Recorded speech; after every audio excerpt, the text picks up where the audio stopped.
Hello दोस्तों, कैसे हैं। अब फाइनली हम लोग आ गए हैं केमिस्ट्री की वीडियो पे। तो केमिस्ट्री की में हम लोगों ने ऑलरेडी पार्ट 1 पढ़ चुके हैं। जैसे कि मैंने आपको लॉज पढ़ाए थे, केमिकल लॉज ऑफ कॉम्बिनेशन पढ़ाए थे हम लोग ने केमिस्ट्री में। पहले चैप्टर में क्लास 11 के पहले चैप्टर में हम लोग ने लॉज पढ़े थे, लॉज ऑफ केमिकल कॉम्बिनेशन। जैसे गे-लुसैक लॉ पढ़ा था, लॉ ऑफ कांस्टेंट प्रोपोर्शन पढ़ा था, लॉ ऑफ मल्टीपल प्रोपोर्शन है, लॉ ऑफ डेफिनेट प्रोपोर्शन हम लोगों ने पढ़ा था, गे-लुसैक लॉ हो गया, एवोगैड्रो लॉ ऑफ हाइपोथेसिस पढ़ी थी। तो ये 5 लॉ हम लोगों ने पढ़े थे, ठीक है। अब इसके बाद हम लोग आते हैं अपने कंसंट्रेशन टर्म्स में। किस पे आते हैं? कंसंट्रेशन टर्म में, जिसमें सॉल्यूशन का यूज होता है और सॉल्यूशन के अंदर क्या होता है? सॉल्यूट और सॉल्वेंट। अब कंसंट्रेशन टर्म्स में हम लोग को क्या क्या पढ़ना है? वेट बाय वेट परसेंटेज कैसे निकालते हैं, वॉल्यूम बाय वॉल्यूम परसेंटेज कैसे निकालते हैं, पीपीएम पार्ट्स पर मिलियन कैसे निकालते हैं, पीपीबी पार्ट्स पर बिलियन कैसे निकालते हैं, वेट बाय वॉल्यूम परसेंटेज कैसे निकालते हैं, mole fraction, molarity, molality, normality, ये सब टर्म जो कंसंट्रेशन टर्म है, इनको हम लोग कैसे फाइंड आउट करते हैं और ये होते क्या हैं। I know this will be a new terms for you. नई नई चीज़ें होंगी आप लोगों की। क्लास 10 से 11 में आए हैं तो नई नई चीज़ें आपको मिलेंगी। तो ऑलरेडी आप जब नई क्लास में आए तो नई नई चीज़ें तो मिलेंगी ना, तो नई नई चीज़ें सीखेंगे। तो पहला जैसे मैंने देखा वेट बाय वेट परसेंटेज। तो वेट बाय वेट परसेंटेज कैसे निकालते हैं, आइए देखते हैं। As you can see, weight by weight percentage, writing थोड़ी गंदी है पर समझ जाइएगा, भावनाओं को समझिएगा, मेरी बातों को समझिएगा, ठीक है। तो वेट बाय वेट परसेंटेज कैसे निकालते हैं, देखिए। वेट बाय वेट परसेंटेज निकालने का फॉर्मूला होता है mass of solute upon mass of solution into 100। क्या फॉर्मूला बताया? Mass of solute upon mass of solution into 100। This will be a formula of weight by weight percentage. चलो इसी बात पे एक न्यूमेरिकल कर लेते हैं। इस क्वेश्चन को समझने के लिए हम लोग एक न्यूमेरिकल करते हैं। अब देखिए, इस क्वेश्चन को करने के न्यूमेरिकल करते हैं। थोड़ा राइटिंग खराब है बट मेरी बातों को समझिएगा। If 10 gram of NaCl is present in 100 ml of solution, समझिए, अगर 10 ग्राम NaCl सॉल्यूशन में 10 ग्राम NaCl में 100 ml, क्या बोला गया? If 10 gram of NaCl is present in 100 ml of solution, अगर 100 ml के सॉल्यूशन में 10 ग्राम NaCl है तो वेट बाय वेट परसेंटेज निकालना है आपको। If the density of the solution is 1.2 gram millilitre, 1.2 gram millilitre. अब देखिए, आपको इसमें वेट बाय वेट परसेंटेज का फॉर्मूला क्या होता है बेटा? Mass of solute upon mass of solution into 100। Mass of solute पता है 10 ग्राम होता है, लेकिन सॉल्यूशन मास का नहीं पता। क्या पता है हमें? वॉल्यूम पता है। अब हमें इसमें एक हिंट दे दिया है, इन्होंने बोल दिया है कि डेंसिटी दे दी है 1.2 ग्राम। तो यहां से हम लोग बेटा मास ऑफ सॉल्यूशन निकाल सकते हैं। मास का फॉर्मूला क्या होता है? Density into volume, right. तो डेंसिटी 1.2 दी गई है, वॉल्यूम 100 दिया गया है, 1.2 ग्राम पर मिलीलीटर, और ये 100 ml दिया, ml कैंसिल हो जाएगा, 120 ग्राम मास आ जाएगा। फिर इसको यहां पुटअप कर देंगे, आपका आंसर आ जाएगा। आई होप कि आपको न्यूमेरिकल समझ में आया होगा। वेट बाय वेट परसेंटेज के लिए हम लोग को वॉल्यूम दिया गया था और डेंसिटी दी गई थी, तो उससे मास ऑफ सॉल्यूशन निकाल लिया बेटा, वहां पुटअप कर दिया, फॉर्मूले में आंसर है, right. If you want to take a screenshot और आप पॉज करके देखना चाहते हैं तो देख सकते हैं, ओके। चलिए सेकेंड चीज पे आते हैं हम लोग, वॉल्यूम बाय वॉल्यूम परसेंटेज।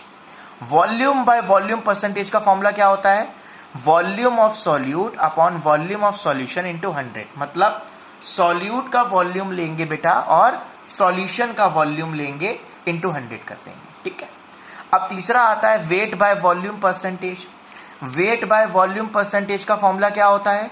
एक में वेट है, एक में वॉल्यूम है, तो mass of solute upon volume of solution.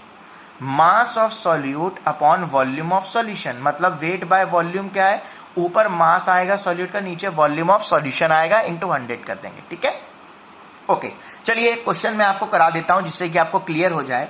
बोला गया है in a sugar solution is 10%, in sugar solution sugar solution is 10% weight by volume. Sugar solution में जो परसेंटेज है वो 10% है वेट बाय वॉल्यूम।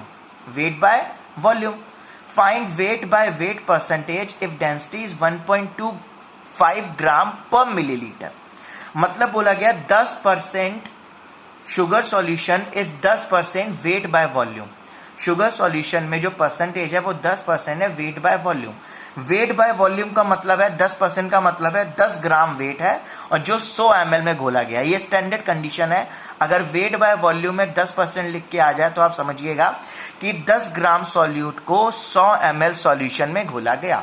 ये एक स्टैंडर्ड कंडीशन है कि वेट बाय वॉल्यूम यहां पर आया है और 10% दिया है। तो हम लोग क्या कंसीडर करेंगे कि 10 ग्राम को 100 ml में घोला गया है। ठीक है, तो 100 ml में घोला गया है तो क्या करेंगे, अब देखिए वेट बाय वेट परसेंटेज का फॉर्मूला क्या होता है बेटा, mass of solute upon mass of solution into 100। Solute का मास पता है 10 ग्राम होता है, ठीक है, बट हमें मास ऑफ सॉल्यूशन नहीं पता है। ठीक है, मास नहीं पता बट वॉल्यूम पता है और डेंसिटी पता है, तो मास ऑफ सॉल्यूशन निकाल सकते हैं। पहला क्वेश्चन जो पढ़ा था, डेंसिटी दी गई है 1.25, 100 ml ml ml कैंसिल हो जाएगा, 125 ग्राम आ जाएगा। तो वेट बाय वेट परसेंटेज में यहाँ 10 पुट कर देंगे, 125 इंटू 100 आपका 10% आ जाएगा। ओके, आई होप कि आपको समझ में आया होगा। चलिए एक और क्वेश्चन कर लेते हैं।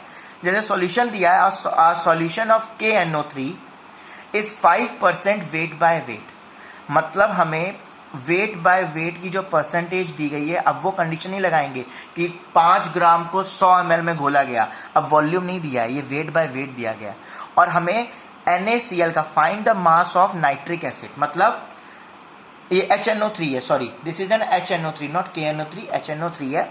तो हमें नाइट्रिक एसिड का मास बताना है जो 100 ml सॉल्यूशन में घोला गया। डेंसिटी दी गई है। वेट बाय वेट परसेंटेज का फॉर्मूला क्या आता है, mass of solute upon mass of solution into 100। Wait by weight percentage कितना दिया बेटा, 5 दिया, यहाँ पुटअप कर दिया। मास ऑफ सॉल्यूट को x मान लिया, मास ऑफ सॉल्यूशन नहीं दिया गया, निकालेंगे। मास का फॉर्मूला क्या आता है, डेंसिटी इंटू वॉल्यूम। डेंसिटी दी गई है बेटा 1.49 और यहाँ पर वॉल्यूम दिया गया 100 ml में घोला गया, मल्टीप्लाई कर दिया 140 ग्राम आ गया। ठीक है, 1.4 ग्राम दिया, 1.49 नहीं 1.4 था। 140 ग्राम को यहाँ पुटअप किया, नीचे क्रॉस मल्टीप्लाई किया तो आपका मास ऑफ सॉल्यूट कितना आ गया, 7 ग्राम। ओके, आई होप कि आपको समझ में आया होगा क्वेश्चन। ओके, चलिए आगे बढ़ते हैं हम लोग। नेक्स्ट देखते हैं मोल फ्रैक्शन क्या होता है। अब देखिए मोल फ्रैक्शन ध्यान से समझिएगा, बहुत अच्छा टॉपिक है। Mole fraction, assume number of moles. आपने दो कंपोनेंट लिए, एक ए लिया एक बी लिया। आपने दो कंपोनेंट लिए, एक ए लिया एक बी लिया। नंबर ऑफ मोल्स अज्यूम कर लिए, इसके 1 हैं और इसके 3 हैं। तो हमारे पास फ्रैक्शन क्या आ जाएगा, ए का फ्रैक्शन क्या आएगा, ए दोनों का सम करके नीचे 4। अगर बी का मुझे निकालना हो, मोल फ्रैक्शन निकालना हो, मोल फ्रैक्शन, तो क्या करूंगा, 3 अपॉन टोटल दोनों का सम, दोनों के मोल्स का सम अपॉन 4। इसको बोलते हैं फ्रैक्शन। अब फॉर्मूला क्या बनता है मोल फ्रैक्शन का, देखिए mole fraction of A is equal to number of moles of A upon number of moles of A plus number of moles of B. अब मोल फ्रैक्शन ऑफ बी निकालना हो तो number of moles of B upon number of moles of A plus B.